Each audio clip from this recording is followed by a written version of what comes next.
Vous avez pu prendre connaissance de la vidéo placée en début de ce parcours et peut-être même que certains d'entre vous, vous avez pris part à des débats organisés lors de journées de formation en présentiel autour de cette idée qui peut paraître incongrue ou tout du moins saugrenue, celle de construire un scénario pédagogique hybride en présentiel.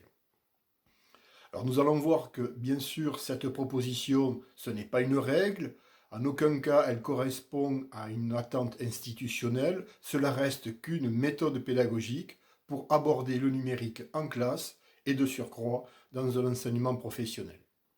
Dans cette première partie, nous allons voir que dès la fin des années 60, des chercheurs se sont intéressés à l'image. Ils ont pris la mesure qu'elle allait probablement changer à la fois la relation pédagogique, mais aussi ce que l'on entend par apprendre. Où les professeurs avaient la possibilité, et je dirais même presque l'obligation, de réaliser des émissions de télévision en circuit fermé qui étaient ensuite diffusées à l'ensemble des élèves d'un même niveau, les sixièmes, les cinquièmes, etc.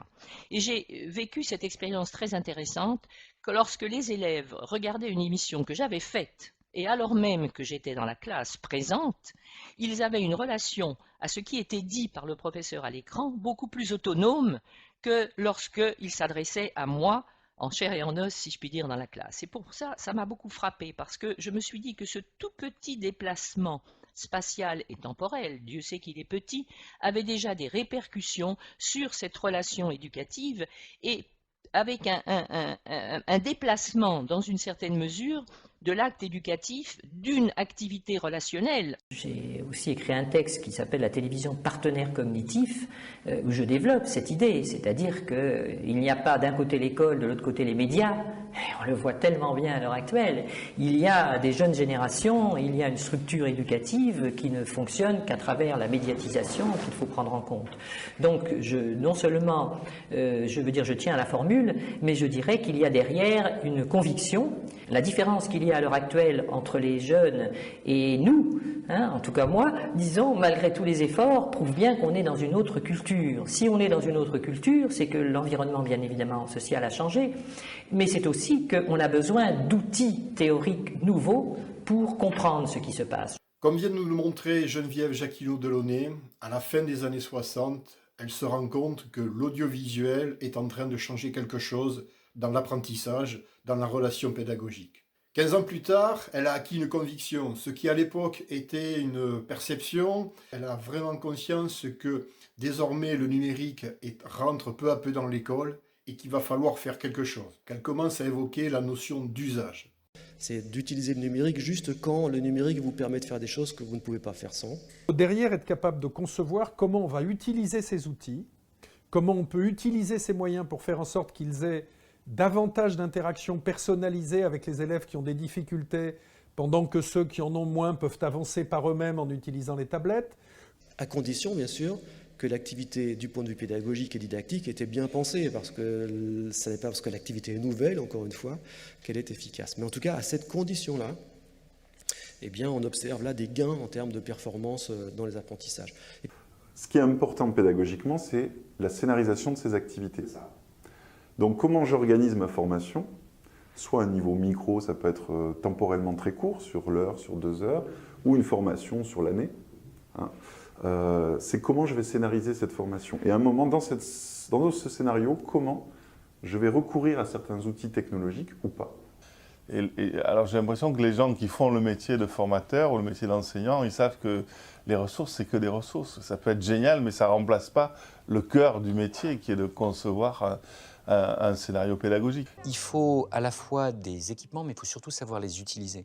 Si on n'a pas pensé aux usages, si c'est pour reproduire exactement les usages qu'on a à la maison et qu'on a déjà des équipements à la maison, ce n'est pas forcément essentiel. Il faut construire de nouvelles façons d'apprendre et il faut une vraie réflexion, y compris au niveau de la recherche et en la co-construisant avec les enseignants, les parents, les élèves, qui soit une recherche qui permette de dire qu'est-ce que c'est qu'on apprend mieux par le numérique, qu'est-ce que c'est qu'on apprend mieux en face à face, qu'est-ce que c'est qu'on apprend mieux dans un jeu, qu'est-ce que c'est qu'on apprend mieux en faisant, qu'est-ce que c'est qu'on apprend mieux en interagissant avec ses petits camarades, qu'est-ce que c'est qu'on apprend mieux en suivant un cours magistral.